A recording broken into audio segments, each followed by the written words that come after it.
शनि देव के प्रकोप से खूंटी हार कैसे निकल गई और राजा विक्रमादित्य को राजा से रंक क्यों बनना पड़ा और उनके पैर क्यों काटे गए। पैर काटने के बाद पैर ठीक भी कैसे हो गए, यह कथा आपको पूरी सुनने के बाद इसकी पूरी जानकारी मिलेगी। एक समय स्वर्ग लोक में सबसे बड़ा कौन है के प्रश्न पर नवग्रहों में वाद विवाद हो गया।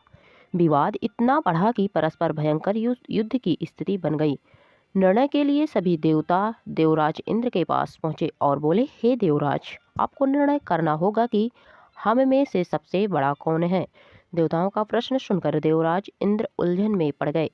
इंद्र बोले, मैं इस प्रश्न का उत्तर देने में असमर्थ हूँ। हम पृथ्वी लोक में सभी उज्जैनी नगर के राजा विक्रमादित्य के पास चलते हैं। देवराजा इंद्र सहित सभी ग्रह उज्जैनी नगरी पहुंचे। महल में पहुंचकर जब देवताओं ने उनसे अपना प्रश्न पूछा तो राजा विक्रमादित्य भी कुछ देर के लिए परेशान हो उठे, क्योंकि सभी देवता अपनी अपनी शक्तियों के कारण महान थे। किसी को भी छोटा या बड़े कह देने से उनके क्रोध के प्रकोप से भयंकर हानि पहुंचने की शंका थी। राजा विक्रमादित्य को अचानक राजा विक्रमादित्य को एक उपाय सूझा। उन्होंने विभिन्न धातुओं स्वर्ण, रजत, चांदी, कांसा, तांबा, सीसा, रंगा, जस्ता, आभ्रक व लोहे के 9 आसन बनवाए।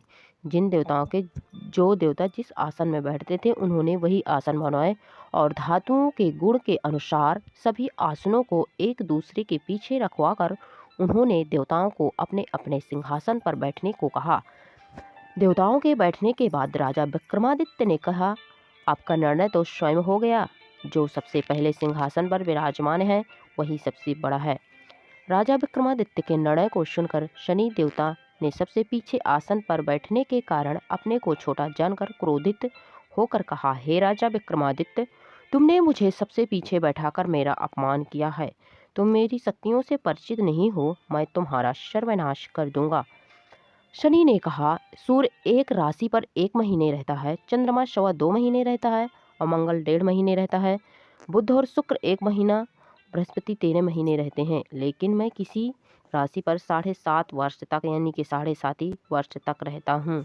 बड़े बड़े देवता को मैंने अपने प्रकोप से पीड़ित किया है। राम को 7.5 के कारण वन में जाकर रहना पड़ा और रावण को 7.5 के कारण ही युद्ध में मृत्यु का शिकार बनना पड़ा। राजा, अब तो भी मेरे प्रकोप से नहीं बच सकेगा। इसके बाद अन्य ग्रहों के देवता तो प्रसन्नता के साथ चले गए, परंतु शनिदेव बड़े क्रोध के साथ वहां से विदा हुए। राजा विक्रमादित्य पहले की तरह ही न्याय करते रहे। उनके राज्य में सभी स्त्री पुरुष बहुत आनंद से जीवन यापन कर रहे थे। कुछ दिन ऐसे ही बीत गए। उधर शनि देवता अपने अपमान को नहीं भूले थे। विक्रमादित्य से बदला लेने के लिए एक दिन शनि देव ने घोड़े के व्यापारी का रूप धारण किया और बहुत से घोड़ों के साथ उज्जैनी नगरी पहुंचे। राजा विक्रमादित्य ने राज्य के किसी घोड़े के व्यापारी के आने का समाचार सुना तो अपने अश्वपाल को कुछ घोड़े खरीदने के लिए भेजा। घोड़े बहुत कीमती थे। अश्वपाल ने जब वापस लौटकर इस संबंध में बताया तो राजा विक्रमादित्य ने स्वयं आकर एक सुंदर शक्तिशाली घोड़े को पसंद किया। घोड़े की चाल देखने के लिए राजा उस घोड़े पर सवार हुए तो वह घोड़ा बिजली की गति से दौड़ पड़ा। तेजी से दौड़ता घोड़ा राजा को दूर जंगल में ले गया और फिर राजा को वहां गिराकर जंगल में कहीं गायब हो गया। राजा अपने नगर को लौटने के लिए जंगल में भटकने लगा, लेकिन उन्हें लौटने का कोई रास्ता नहीं मिला। राजा को भूख प्यास लग आई। बहुत घूमने पर उन्हें एक चारावाह मिला। राजा ने उससे पानी मांगा। पानी पीकर राजा ने उस चारावाहे को अपनी अंगूठी दे दी। फिर उससे रास्ता पूछकर वह जंगल से निकलकर पास के शहर में पहुंचा।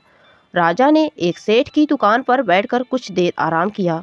उस सेठ ने राजा से बातचीत की तो राजा ने उसे बताया कि उज्जैनी नगरी से आया हूँ। राजा के कुछ देर दुकान पर बैठने से सेठ जी की बहुत बिक्री हुई। सेठ ने राजा को बहुत भाग्यवान समझा और खुश होकर उसे अपने घर भोजन के लिए ले गया। सेठ के घर में सोने का एक हार खूंटी पर लटका हुआ था। राजा को उस कमरे में छोड़कर सेठ कुछ देर के लिए बाहर गया। तभी एक आश्चर्यजनक घटना घटी। राजा के देखते देखते सोने के उस हार को खूंटी निगल गई। सेठ ने कमरे में लौटकर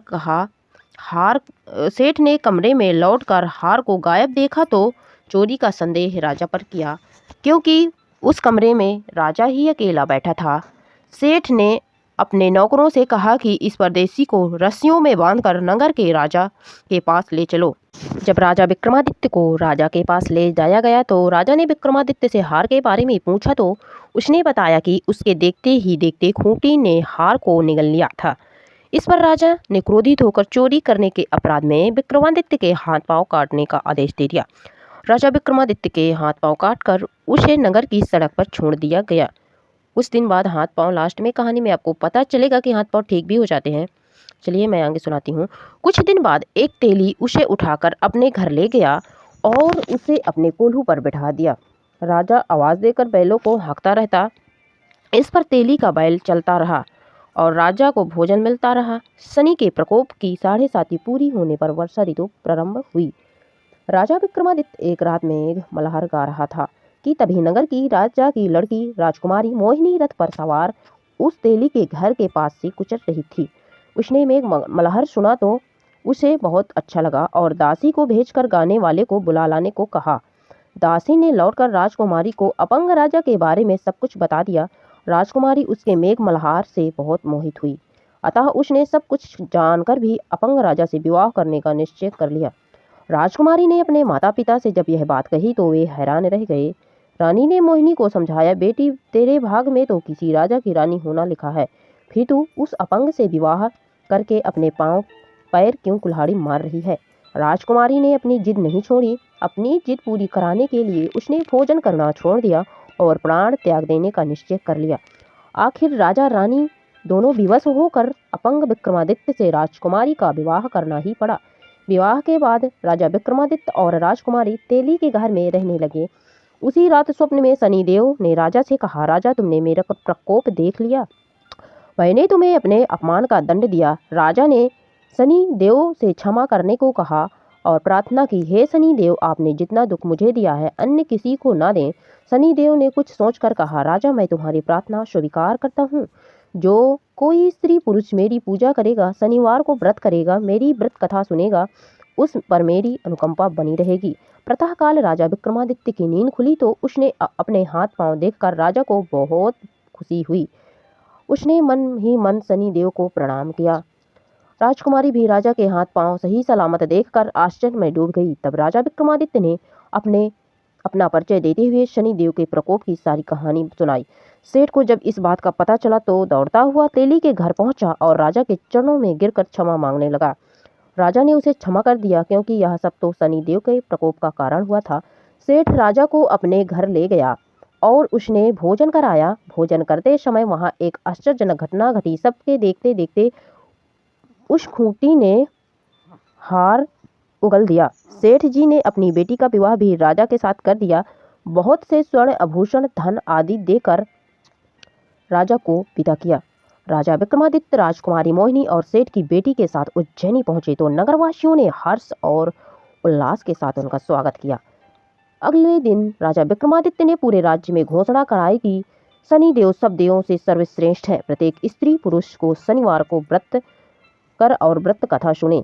राजा विक्रमादित्य की घोषणा से शनिदेव बहुत प्रसन्न हुए। शनिवार व्रत कथा करने और व्रत कथा सुनने से सभी लोगों की मनोकामनाएं शनिदेव के अनुकंपा से पूरी होने लगी। सभी लोग आनंद पूर्वक रहने लगे और कथा के आरंभ में नीलांजनम कथा। हर व्यक्ति एवं इंसान को शनिवार का व्रत भले ही नहीं आप कर रहे हैं, लेकिन इस कथा को हर शनिवार को सुनना चाहिए, जिससे हमें लोहे जंग और चलते फिरते वाहनों से कष्ट होने का खतरा नहीं रहता है।